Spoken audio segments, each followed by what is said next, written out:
오늘도 질문으로 한번 시작해 보겠습니다.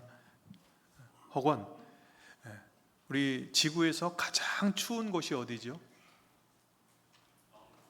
남극. 역시 시험 문제 안 나올지 모르겠습니다. 네. 근데 여러분, 그곳에서 사는 황제 펭귄이 있습니다. 남극은요, 겨울에는 영하 60도까지 떨어지거든요. 근데 그 황제 펭귄이 어떻게 이 무서운 추위를 견딜 수 있을까? 동영상을 준비했는데요, 못 틀 것 같습니다. 좀 시간이 없어서 제가 이제 나중에 한번 보여드릴 건데요. 여러분, 수천 마리의 펭귄들이요, 둥그랗게 모여서 몸을 밀착시킵니다. 원을 만들어서요, 꼭 빈틈없이 모여요. 그래서 꽉꽉 원을 이루어요. 그것을 뭐라 그러냐면 허들링이라고 합니다. 허들링. 밖에서 칼바람을 맞던 펭귄이요, 안으로 들어가고요, 안에 있던 펭귄이 밖으로 나옵니다. 끊임없이, 여러분, 그 겨울 내내 그렇게 끊임없이 서로가 서로의 자리를 바꿉니다. 여러분, 예전에는 이것이 동료애, 또 희생이라고 불렀습니다. 하지만 과학자들이 연구를 한 결과 달랐습니다. 이게 동료애에서 나오는 게 아니고 희생에서 나오는 게 아니고 그 펭귄의 동물적인 본능에서 나온 것입니다. 여러 과학자들이 그곳의 온도를 재고 또 왜 그들이 그렇게 돌아가고 있는지를 조사해 보니까, 여러분, 깜짝 놀랄 수치가 나왔습니다.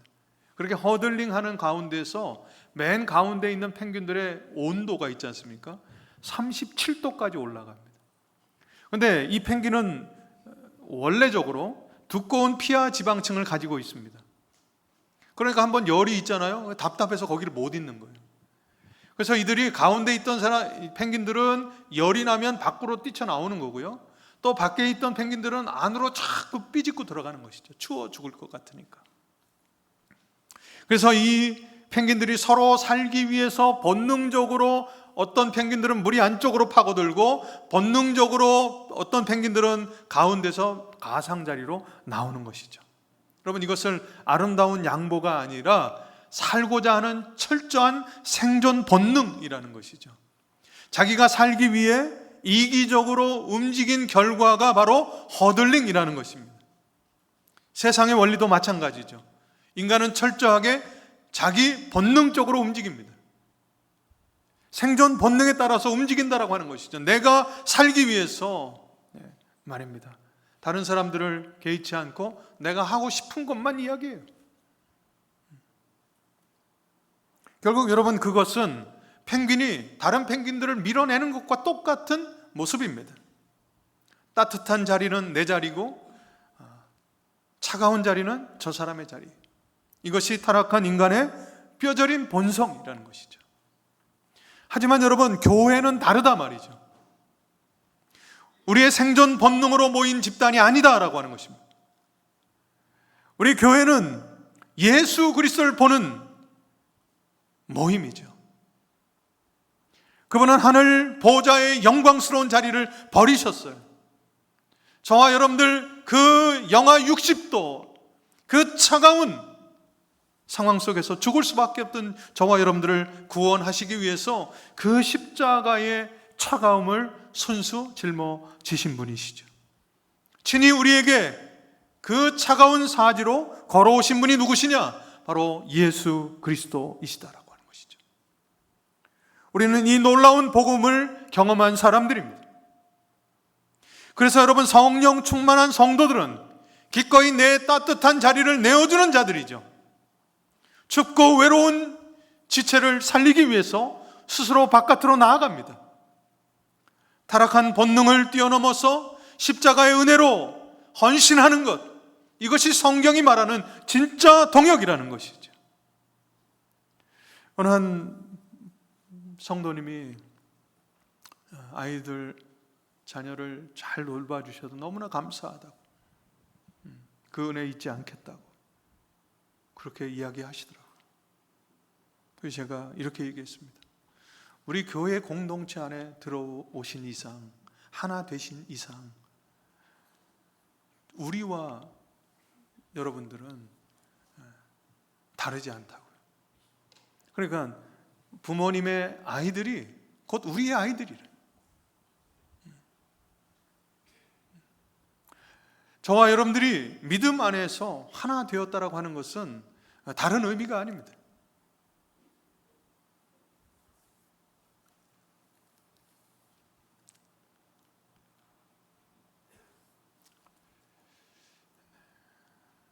이 교회는 내 신앙을, 각자 신앙을 지키기 위해서 모인 곳이 아닙니다. 여러분들의 신앙은요, 본질적으로 여러분들의 신앙의 핵심은 뭐예요? 여러분들의 의가 아니잖아요. 내가 무언가를 하는 것이 아닙니다. 그죠? 내가 무언가를 하고 싶음도 아닙니다, 여러분. 우리 교회의 모임의 본질은 우리 주 예수 그리스도시죠. 그러니까 여러분들이 지금 이 교회로 모였다라고 하는 것의 의미는 다른 게 아닙니다. 예수님의 그 은혜 때문이에요. 그게 우선시 되지 않으면 우리는 어쩌면 그 펭귄 무리들처럼 그렇게 본능대로 움직이는 연약한 지체들밖에 될 수가 없어요. 그러니까 우리 교회가 그렇게 연약한 지체들이 모여 있으니까 연약한 모습만 드러낼 수밖에 없다라고 하는 것이죠. 성경이 말하는 진짜 동역의 출발점은 예수 그리스도를 통해서 시작되는 거죠. 여러분, 우리 교회에 왜 나와 앉아 계시죠? 우리 이렇게 삐까번쩍하게 저처럼 머리도 손을 대고 아름다운 옷을 입고 나와 앉아 있지만 여러분들의 중심은 저 사람을 변화시키기 위함이고 이 사람이 변화되기 위함이라고 여러분 그렇게 생각하고 앉아 계신다면 그 신앙생활은 착각이고요, 잘못된 신앙생활이죠. 오늘 이 자리에 저와 여러분들이 나와 앉아 있는 이유는 다른 게 아닙니다. 나 때문입니다. 여러분, 그 문제가 해결되지 않으면 우리 공동체는요, 앞에서 보았던 그 펭귄 무리와 전혀 다르지 않습니다.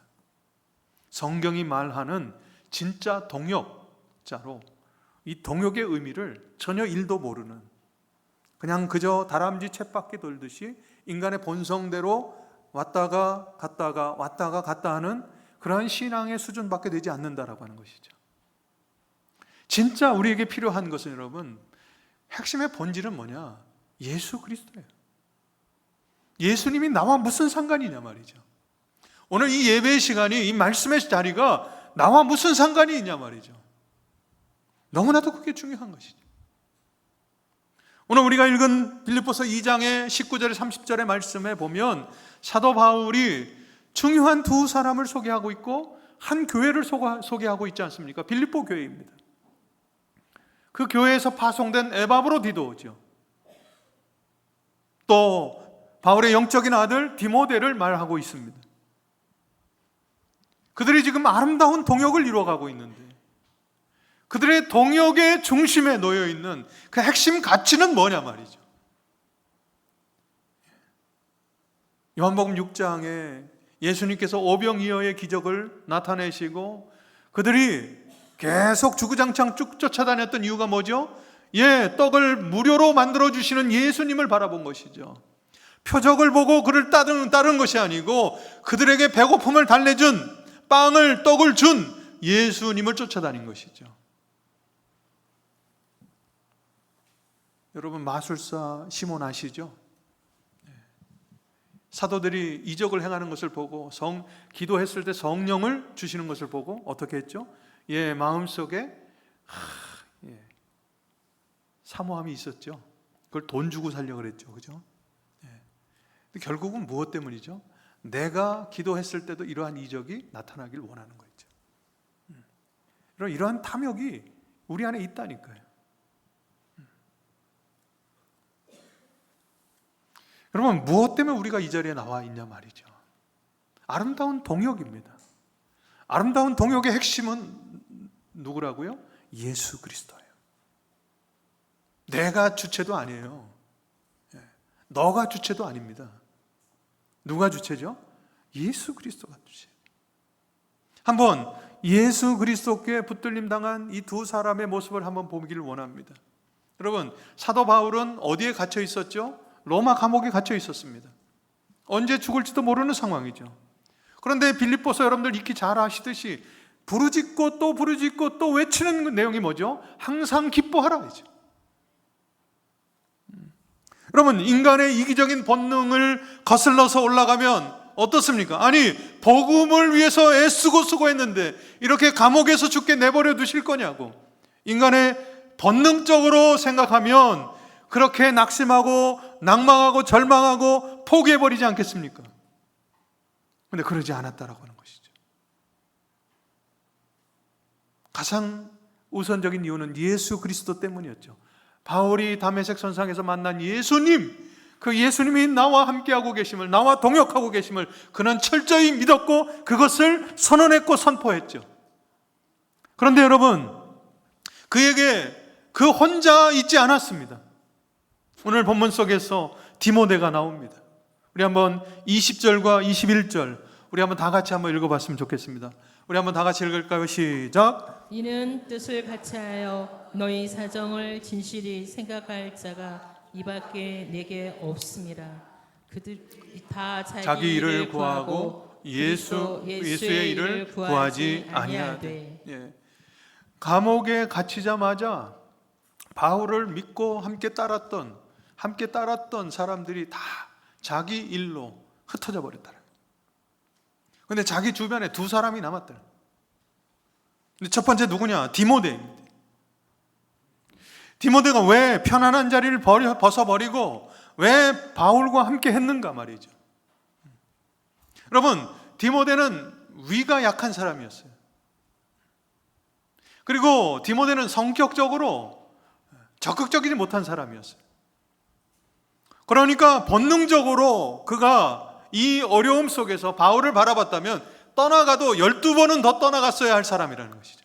그런데 그가 왜 그 자리에 남아서 바울을 수종 들었는가 말이죠. 그것은 다른 것이 아니고요, 예수 그리스도의 복음이 그의 중심 가운데 있었기 때문이에요.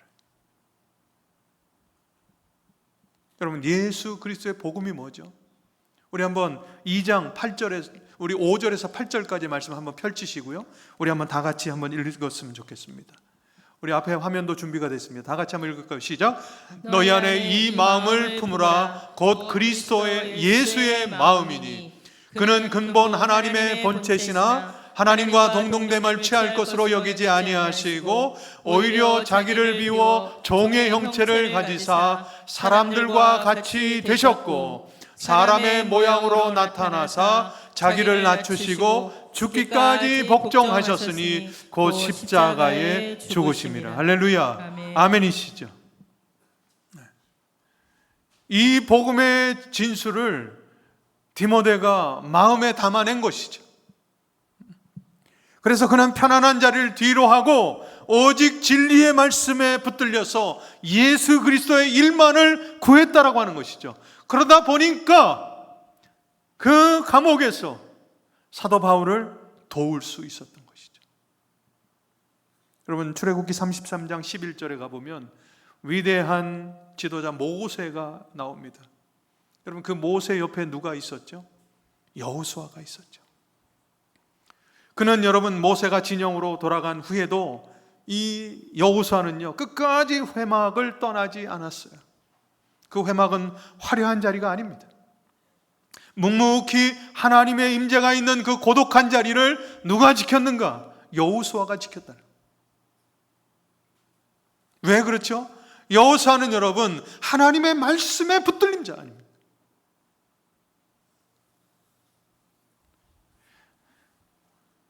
모세 옆에 여호수아가 있었다면 바울 옆에 디모데가 있었습니다.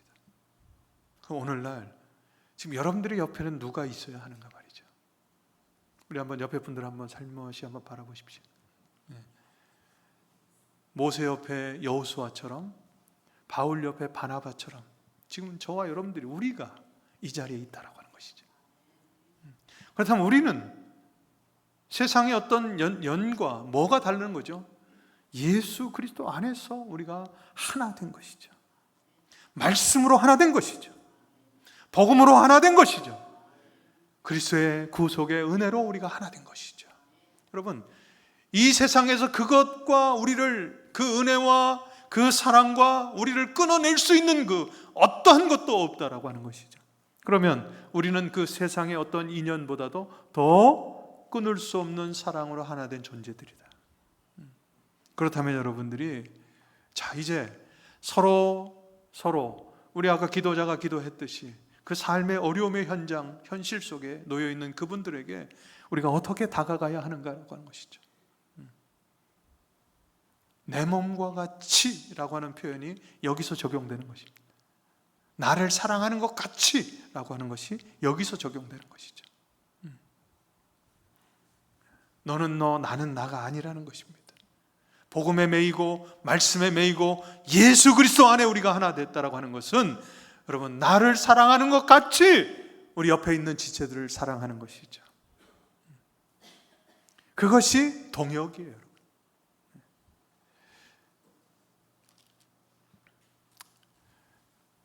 고린도전서 4장 17절에 가면 바울이 디모데를 무엇이라고 표현하냐면 주 안에서라는 표현을 합니다. 얘가 내 감옥에 같이 있어서가 아니고요, 이 디모데가 착해서가 아니고요, 이 디모데가 뭔가 선한 일을 많이 해서가 아니고요, 어떻게 해요? 주 안에서 함께 있기 때문에 내 사랑하고 신실한 아들이라고 이야기하는 것이죠. 여러분, 감옥이라고 하는 가장 어둡고 차가운 곳에서도 디모데는 끝까지 바울과 복음의 짐을 짊어질 수 있었습니다. 왜 그래요? 앞에서 말씀한 대로 말씀 안에 굳게 서서 고난을 피하지 않은 것, 고난을 내 어깨에 그 멍에를 짊어진 것, 이것이 바로 복음의 동역이죠. 그것이 누구에게서 나타났는가? 디모데에게서 나타났다고 하는 것입니다. 두 번째로 보면 우리 한번 25절 같이 한번 읽어보실까요? 다 같이 한번 읽어보겠습니다. 시작. 그러나 에바브로디도를 너희에게 보내는 것이 필요한 줄로 생각하노니 그는 나의 형제요 함께 수고하고 함께 군사된 자요 너희 사자로 내가 쓸 것을 돕는 자라. 예. 여러분, 빌립보에서 로마까지는요 1200km나 됩니다. 그러니까 지금 빌립보 교회에서 파송을 받아서 사도 바울을 도우라고 짊어질 거 필요한 것들을 짊어지고 1200km나 온 에바브로디도죠. 그런데 설상가상으로 지금 본문의 말씀을 보니까 풍토병에 걸렸어요. 풍토병에 걸렸어요. 근데 여러분, 이 에바브로디도의 이 믿음의 고백, 30절의 고백을 보면서 사도 바울이 감탄하지 않을 수 없었다. 그 바울을 돕다가 심각한 병에 걸려서 죽을 고비를 넘긴 이 에바브로디도입니다. 마치 여러분 사무엘상 18장 1절에 가보면 다윗을 자기 생명같이 사랑한 요나단이 나오지 않습니까? 요나단은 차기 왕의 자리, 그 권력, 그 중심에 있었던 사람 아닙니까? 근데 그는 권력의 본능을 끊어내버렸죠. 쫓기는 다윗의 방패가 되었습니다. 로마서 16장 4절에 바울의 목숨을 구하기 위해서 자기들의 목숨까지 내놓은 브리스길라와 아굴라 부부가 또 나오죠. 마치 이들과 같이 에바브로디도는 바울에게 요나단이요 아굴라와 같은 인생이었다라고 하는 것이죠. 여러분, 동물의 본능이라면 내가 병들었을 때 나부터 살고자 부르짖지 않았겠습니까? 그러나 26절 우리 한번 다 같이 한번 읽어보실까요? 26절 다 같이 한번 읽겠습니다. 시작. 그가 너희 무리를 간절히 사모하고 자기가 병든 것을 너희가 들은 줄을 알고 심히 근심한지라. 오히려 그는 고향에 있는 그 교회 성도들이 자기를 이렇게 파송해 놓고 지금 자기가 아픈 것 때문에 근심하고 또 시험에 들까 봐 걱정하고 있다라고 하는 것이죠. 여러분, 생존의 본능을 뛰어넘는 이타적인 사랑 아닙니까? 타인의 아픔을 먼저 끌어안는, 비록 내가 힘들고 어렵지만, 내가 지금 고난 중에 고통 중에 있지만, 그러나 이 일로 인하여 다른 내 형제 자매들이, 지체들이 상처받고 힘들고 어려울까봐 그것을 끌어안은 에바브로디도를 칭찬하고 있는 것이죠. 여러분, 성령 충만한 헌신의 극치를 우리에게 보여주고 있는 것입니다. 여러분, 위대한 헌신은요 2000년 전 성경 속에만 있지 않았습니다. 여러분, 2017년 7월 미국의 플로리다 주에 있는 파나마시티 해변에서 일어난 일입니다. 그때 당시 워싱턴 포스트와 CNN 전 세계적으로 여러분 이 실화를 방송하면서 정말 감동을 주었던 내용들입니다. 여러분, 로베르트 어슬리 일가족 9명이 바다에서 수영을 하고 있었습니다. 그런데 여러분, 갑자기 거센 역파도, 즉 이안류라고 여러분 들어보셨을 것입니다. 역파도에 그 가족이 순간 덮쳤어요. 그 가족을요. 그래가지고 순식간에 해변에서 90m나 떨어져 버렸습니다. 먼 바다로 점점 떠내려가고 있었습니다. 여러분, 출동한 구조대 보트조차도 파도 때문에 그들에게 접근하지 못했어요. 이 절망의 순간이었습니다. 여러분, 죽음의 위험 앞에서 인간의 밑바닥에 있는 본능은 어떤 것이죠? 그 광경을 보고 있지만 어찌할 수 없어 도망치는 것이죠. 그런데 해변에서 여러분 기적이 일어났습니다. 지켜보던 피서객들이 하나 둘씩 여러분 손에 손을 맞잡기 시작했습니다. 무려 80여 명이 손에 손을 잡고 100m가 넘는 거대한 인간 사슬을 만들었어요. 그래서 그들이 거센 파도를 헤치면서 여러분 한 사람 한 사람에게 무엇을 안겼는가? 여러분, 이 구조 안전 구조대 있잖아요.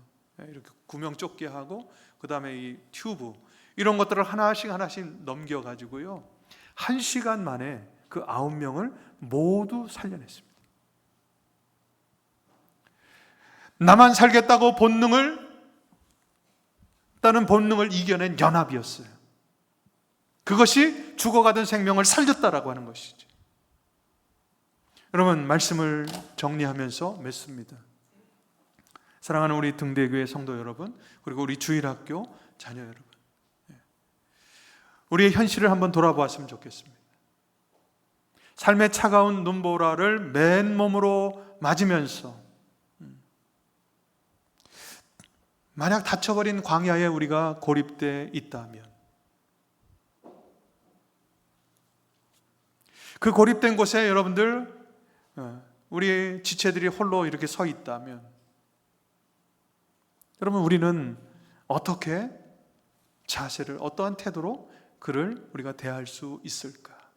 우리 한번 숨죽여서 우리가 고민하고 생각을 해보았으면 좋겠다 말이죠. 여러분, 우리는 어쩌면 본능적으로 여러분 나만의 따뜻함, 또 나만의 편안함, 이것을 생각할 수밖에 없습니다. 그러나 우리가 지금 성도가 되었다라고 하는 것, 우리가 교회 안에 있다라고 하는 것, 그것은 이전에 우리의 본 모습과 전혀 다른 모습으로 우리가 서 있다라고 하는 것이죠. 그럼 그 차이가 뭐냐 말입니다. 에바브로디도와 디모데의 모습 속에서 나타난 사도 바울이 인정했던 그 모습이 저와 여러분들이 다른 사람들을 대하는 태도가 되어져야 한다라고 하는 것이죠. 여러분, 정말 얼굴도 모르는 남이었던 80여 명이 그 죽음을 뚫고서 여러분 인간 사슬이 되어서 그 9명을 살려내었듯이 말입니다. 교회는 바로 이 끊어진 사슬을 잇는 곳이라고 하는 것이죠. 우리 등대교회가 고립된 지체들을 향해서 생명의 손을 뻗쳐야 된다는 거예요. 나의 편안한 시간을 쪼개서 그들의 회복을 위해서 무릎 꿇고 기도하는 교회 공동체가 되어져야 한다는 것이죠. 조금 뒤처지고 조금 삶의 어려움 속에서 외롭게 지금 떨어져 있는 그 영혼들을 향해 우리가 달려갈 수 있어야 된다. 그것이 여러분 동역의 기쁨을 누리는 자들에게 나타나는 모습이다라고 하는 것이죠. 오직 십자가의 복음, 그 말씀 중심으로 우리가 생각할 때 이 에바브로디도와 디모데의 모습이 저와 여러분들의 삶이 될 수 있다라고 하는 것입니다. 지금 그들을 담자라고 하는 것이 아닙니다. 그들을 그렇게 만든 그 원동력이 뭐냐? 바로 예수 그리스도의 복음이라는 것이죠. 그들이 복음에 붙들림 당했기 때문에 가능했다라는 거예요. 그럼 역으로 말이죠. 그리스도의 복음의 일을 생각하지 않고 자기의 일로 떠나간 인생들은 뭐죠? 진짜인 듯 이 자리에 앉아 있었지만 복음과는 아무런 상관이 없었던 자들이라는 것이죠. 복음은 생명을 살려낸다니까요. 믿으시면 아멘. 그럼 복음은 영혼을 구원해내는 자예요. 근데 여러분 그러한 일들이 일어나지 않는데 우리가 이 자리에 앉아 있다라고 해서 그것이 복음에 사로잡힌 인생, 복음 중심의 교회가 될 수 있는가 말이죠.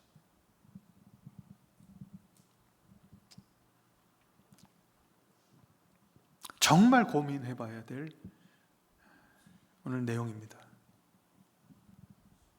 우리가 지금 어디에 생각을 두고서 무엇을 위해서 우리가 신앙생활을 하고 있는 거예요.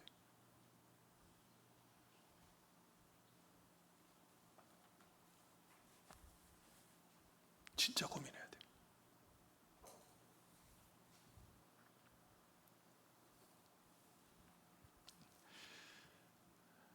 오늘은 여러분들 한번 고민해 보시는 한 주간이 될 수 있길 바랍니다.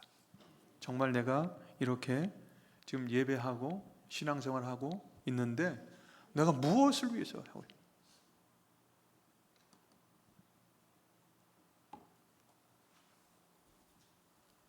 기도하겠습니다.